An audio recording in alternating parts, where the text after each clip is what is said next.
झारखंड में Ankita murder case से जुड़ी ये बड़ी खबर है। आरोपी शाहरुख पर पॉस्को की धाराएं जो है वो लगेंगी।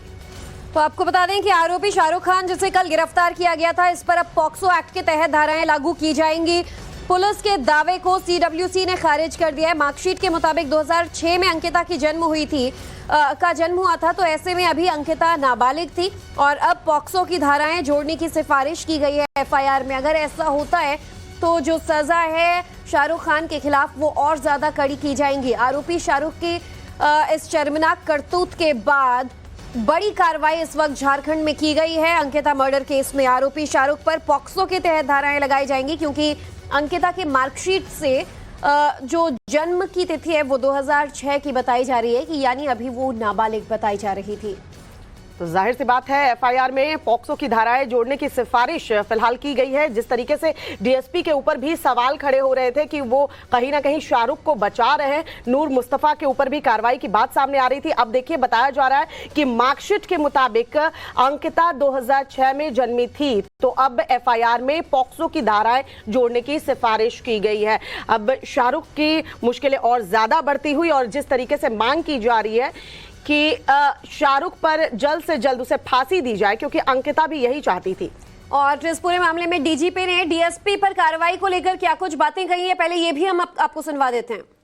तो डीजीपी ने कहा है कि धर्म के आधार पर क्या डीएसपी ने रहम किया। बीजेपी के आरोप आपको सुनवा देते हैं। बीएसपी ने कहा कि डीएसपी नूर मुस्तफा हैं, जिन्होंने आरोप लगाने के कंप्लेन किए जाने के बावजूद शाहरुख को बचाया है। एफआईआर में नाबालिग की जगह बालिग लिखवा दिया गया था। क्या ये डीएसपी द्वारा बदला गया, क्योंकि साफ ये नजर आ रहा है कि 18 वर्ष से कम की उम्र थी अंकिता की, जो सर्टिफिकेट से भी अब साबित हो गया है। इसके बावजूद उसे बालिग क्यों लिखवाया गया? बहरहाल ऐसे कई सवाल हैं जो बीजेपी अब डीएसपी पर उठा रही है। सवाल ये उठ रहा है कि क्या धर्म के आधार पर डीएसपी ने इन आरोपियों को पर रहम की थी?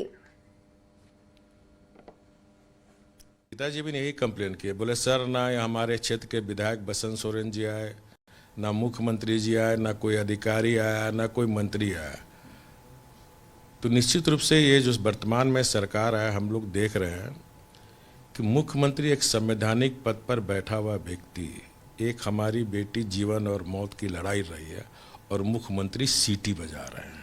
के नेता आ रहे हैं और कह रहे हैं कि वो वहां पर जाएंगे घटना स्थल पर और आपके इस्तीफे की मांग कर रहे हैं, रघुवर दास हो या दिल्ली के तमाम भाजपा के नेता। अरे लंदन से आ जाए ना, क्या दिक्कत।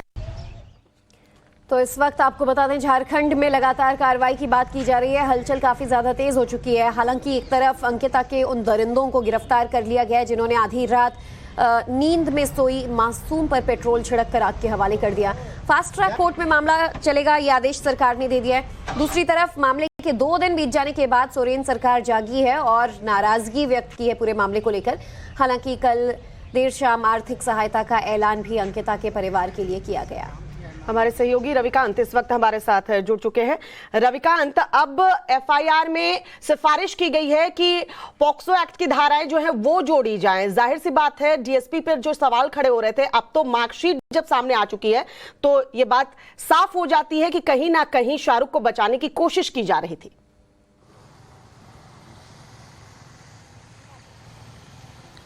देखिए श्वेता, कल जो जिले के डीएम हैं वो घटनास्थल पर पहुंचे थे और हमने उनसे बातचीत की फ़ोन पर। उन्होंने कहा कि जो पॉस्को एक्ट होता है वो सेक्सुअल असल्ट के मामले में इन्वॉल्व होता है और उसमें वो दर्ज किया जाता है, लेकिन ये केस पूरी तरीके से क्लियर कट मर्डर का है। यहाँ पर एक बच्ची को जिंदा जलाया गया है।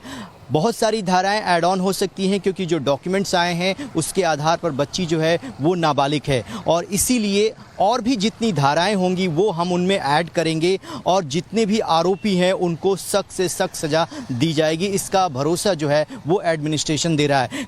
कल मुख्यमंत्री जो है उन्होंने डीजीपी से फ़ोन पर बातचीत की और उसके बाद एडीजी लॉ एंड ऑर्डर को घटनास्थल पर भेजा गया। अगर सुबह की बात करें तो अभी भी पूरे इलाके में श्वेता तनाव की स्थिति बनी हुई है। सारी दुकानें बंद हैं। जो वीएचपी के लोग हैं उन्होंने कल मुख्यमंत्री के आवास के बाहर प्रोटेस्ट किया। तो कुल मिलाकर राज्यपाल की टिप्पणी के बाद जो एडमिनिस्ट्रेशन है, जो मुख्यमंत्री हैं, वो जगह हैं, क्योंकि कल बेहद तल्ख टिप्पणी की और उन्होंने कहा कि जिस तरीके से वो आरोपी हंस रहा था, ऐसा प्रतीत होता है कि पूरे नारी समाज और एडमिनिस्ट्रेशन के मुंह पर वो एक बहुत करारा तमाचा जड़ रहा हो और इस तरीके के लोगों की समाज में कोई जगह नहीं है और उनको उनके उचित स्थान पर पहुंचाया जाना चाहिए।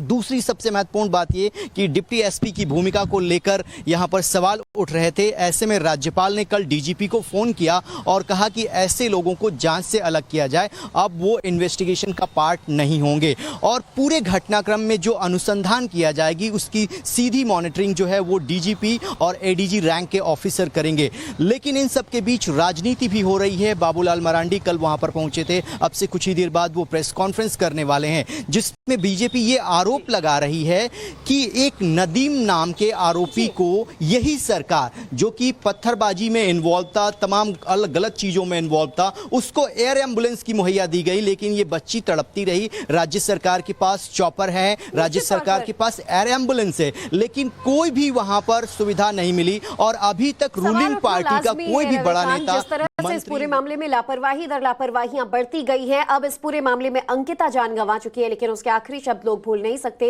कि जैसे मेरी मौत हो रही है वैसे ही आरोपियों को भी सजा मिले। देखना होगा, गिरफ्तारियां हो रही हैं, लेकिन आगे कार्रवाई कब तक, कहां तक बढ़ती है, हम अपडेट्स लेते रहेंगे। शुक्रिया रविकांत पूरी जानकारी के लिए। इधर झारखंड के दुमका से बड़ी खबर, जहां पीड़िता के घर में भारी संख्या में पुलिस बल को तैनात कर दिया गया है। सुरक्षा बलों ने यहां आज फ्लैग मार्च भी निकाला है कि किसी भी तरह से हालात ना बिगड़ सके। आप तस्वीरें भी देख सकते हैं पीड़िता के घर के बाहर की, जहां आज सन्नाटा नजर आ रहा है। कल अंकिता की अंतिम यात्रा निकाले जाने वक्त यहां पर काफी ज्यादा भीड़, हंगामे और नारेबाजी देखी गई थी।